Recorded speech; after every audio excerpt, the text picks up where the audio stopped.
नमस्कार, आप देख रहे हैं न्यूज टॉक निकिता शुक्ला के साथ। जैसा कि हमने पिछले वीडियो में बताया था कि धर्म परिवर्तन को लेकर सरकार ने सख्ती बरतनी शुरू कर दी है और इसकी लगाम सरकार ने एटीएस कमांडो के हाथों में सौंप दी है, जिसके बाद से एटीएस ने अपराधियों पर शिकंजा कसना भी शुरू कर दिया है। धर्मांतरण विरोधी नए कानून के आने के बाद से अभी तक इस मामले में कई बड़े खुलासे हुए हैं, जिसमें से आज इस वीडियो में हम कुछ ऐसे सवालों के जवाबों से पर्दा उठाएंगे कि आप भी यह सोचने पर मजबूर हो जाएंगे कि देश के दुश्मन किस तरह से देश के अंदर ही बैठे बैठे अपने नापाक मंसूबों को अंजाम दे रहे हैं।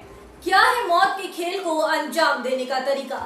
धर्मांतरण विरोधी कानून के आने के बाद से उत्तर प्रदेश से आए दिन कम से कम रोजाना 7 मामले दर्ज किए जा रहे हैं, जो कि बेहद ही खौफनाक है। इस खेल को खेलने के कई अलग अलग तरीके सामने आए हैं।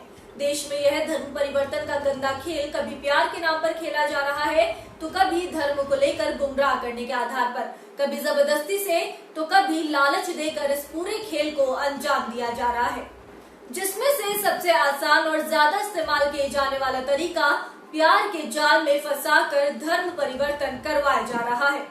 खेल में किसका नाम हुआ है बेनकाब? इस घिनौने खेल में अभी तक 2 मौलानाओं का नाम बेनकाब हुआ है।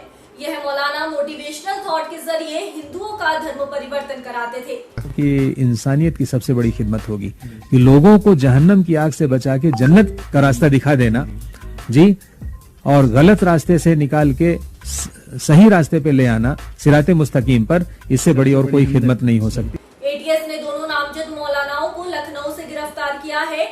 एटीएस अफसरों ने बताया कि अपराधी मौलाना जहांगीर और उमर गौतम गरीब हिंदुओं को निशाना बनाते थे। धर्म के जालसाजों ने अभी तक करीब 1000 लोगों का धर्म परिवर्तन करवाया है। इनमें बड़ी संख्या में मूक, बाधिर और महिलाएं शामिल हैं। जेल की सलाखों का कौन हो सकता है अगला उम्मीदवार? जैसे जैसे इस मामले पर कार्रवाई आगे बढ़ाई जा रही है, वैसे वैसे आरोपियों की लिस्ट लंबी होती दिखाई दे रही है। मौलाना जहांगीर काजी और उमर गौतम के बाद उत्तर प्रदेश के ज्यादातर जगहों पर धर्मांतरण के मामलों से पर्दा उठने लगा है।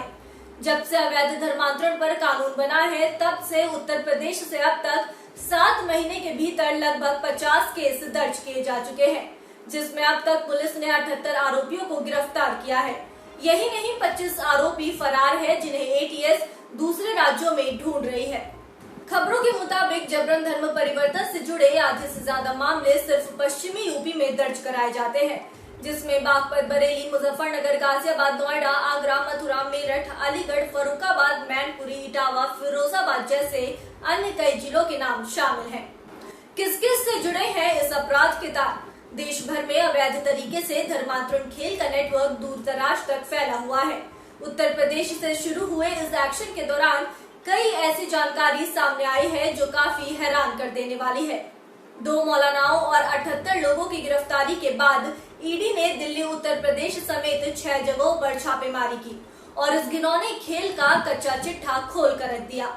केंद्रीय जांच एजेंसी ने दिल्ली में 3 जगहों और यूपी में 3 जगहों पर की गई छापेमारी के दौरान बरामद किए गए दस्तावेजों का हवाला देते हुए कहा कि अवैध धर्मांतरण के उद्देश्य से कई करोड़ रुपए के विदेशी धन का भी खुलासा हुआ है। इसमें से कुछ फंडिंग पाकिस्तान की इंटर सर्विसेज इंटेलिजेंस यानी कि आईएसआई से भी प्राप्त हुई है। अधिकारियों ने कहा कि तलाशी अभियान के दौरान कई आपत्तिजनक दस्तावेज जब्त किए गए हैं, जो पूरे भारत में उमर गौतम और उनके संगठनों द्वारा किए गए बड़े पैमाने पर धर्मांतरण का खुलासा करते हैं।